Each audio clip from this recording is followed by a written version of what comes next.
Hey everyone, I'm Rob and welcome to the test drive. In today's video, I'm driving the 2020 Ram Rebel, and today I'm going to tell you everything that you need to know about this off-road ready version of Ram's full-size light-duty pickup truck. Let's go.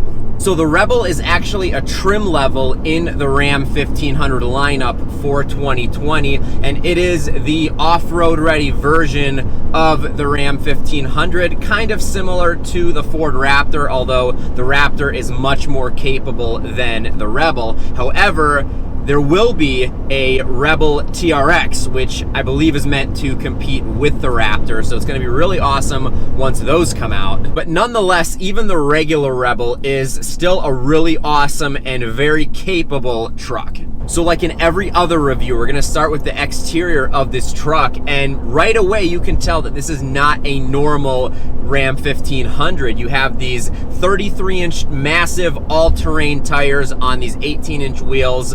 The bumpers are different, the look of the grille is different, and I have to say I really like it. When FCA redesigned the Ram for the 2019 model year, they made a major improvement. The previous generation looked good, but it was getting tired. It had looked that way for a really long time. So they kind of moved the headlights up, rearranged the front fascia completely. So I love the look of the Rebel from the front. I think it looks extremely aggressive. You can right away tell that this is an off-road ready truck. A very aggressive side profile. There are two different configurations for the Rebel. You have the quad cab, which is what I'm driving, and then you also have the crew cab, which has a larger back seat and a slightly smaller bed. You can also tell that this has a factory lift, which I absolutely love.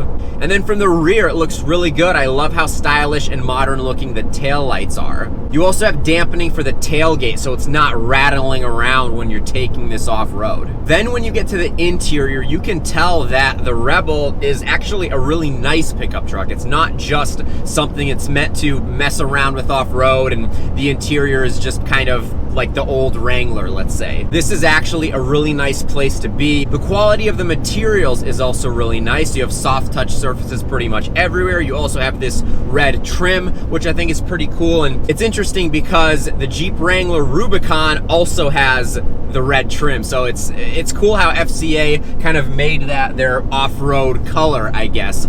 The driver and front passenger seats are pretty big. You of course have a lot of room in here. The back seat in the quad cab is pretty small. I'm 6 feet tall and I could barely sit behind myself. I would definitely recommend the crew cab if you can sacrifice the extra 10 or so inches of bed space. These cloth vinyl mixed seats are the standard seating surface for the Rebel, but for not even 1,500 bucks, you can upgrade to leather seats. Although I have to say that these seats are really nice. If I was gonna buy one of these trucks, I definitely wouldn't mind having these seats. And then there's also an available power sunroof, which this truck doesn't have, but I like that the Rebel has a black headliner standard. You have a pretty nice soft steering wheel. I'm sure this is vinyl wrapped and not leather. I like that you have the red stitching on the steering wheel as well. And then another really cool feature is that you have two glove boxes. Then when you get to the performance, I have kind of mixed feelings about the Rebel because there are three different engine options. The base option is the 3.6 liter Pentastar V6. That's what's under the hood of the one that I'm driving, and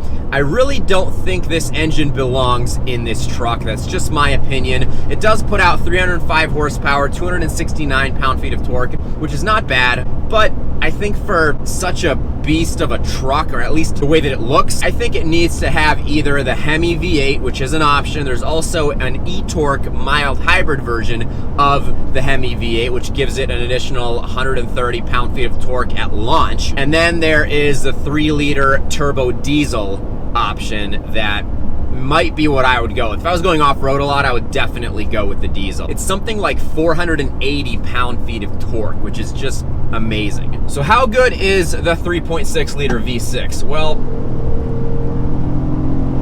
it's not horrible. It revs pretty high. It has an okay amount of power. It's good enough, but if I was gonna own a Ram Rebel, I would not get this engine in it.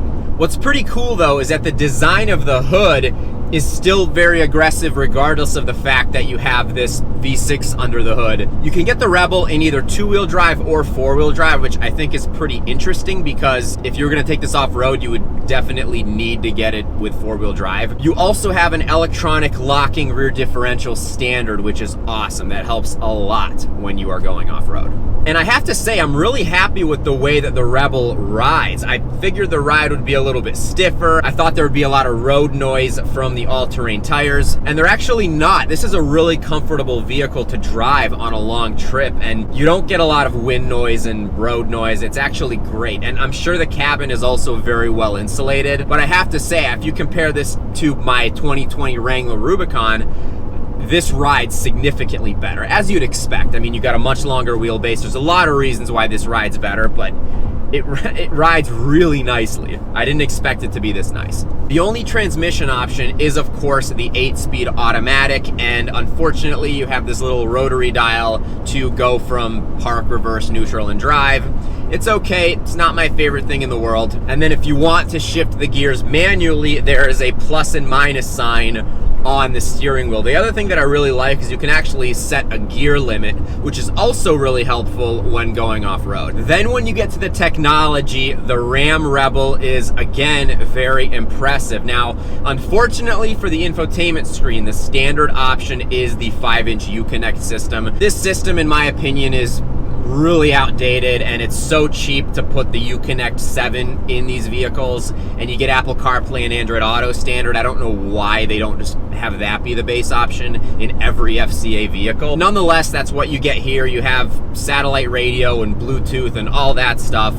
But for only $2,000, you can get the level 1 technology package, which is a really nice package. It gives you the 8.4-inch UConnect screen. It gives you a bunch of other added features. Or for $2,500, you can get the UConnect 12 system, which is absolutely what I would get in this truck. I think it just transforms the interior because it's so big, it's so modern, it's such a nice system, and for only $2,500, I think it's an absolute bargain, especially because you also get leather seats if you get that package. You also have a big digital screen in between the tachometer and the speedometer that I like. It's pretty similar to what you see in a lot of FCA vehicles. Then there's a bunch of safety and convenience technology that you can get in this truck. There's an $895, I think it's actually called safety and convenience package.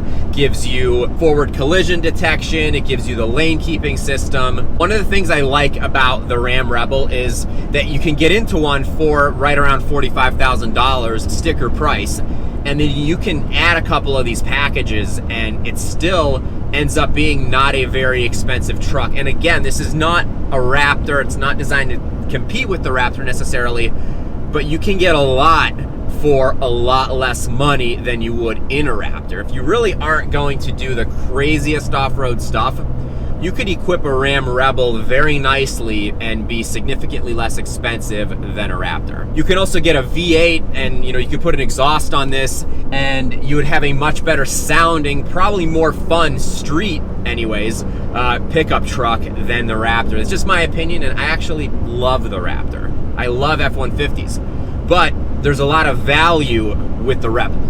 So I hope you enjoyed this review of the 2020 Ram 1500 Rebel. Once again, I'm Rob. This is the test drive. If you like this video, please give it a thumbs up and please hit that subscribe button so you don't miss out on any awesome upcoming videos. Thanks again for taking this test drive with me, and I'll talk to you soon.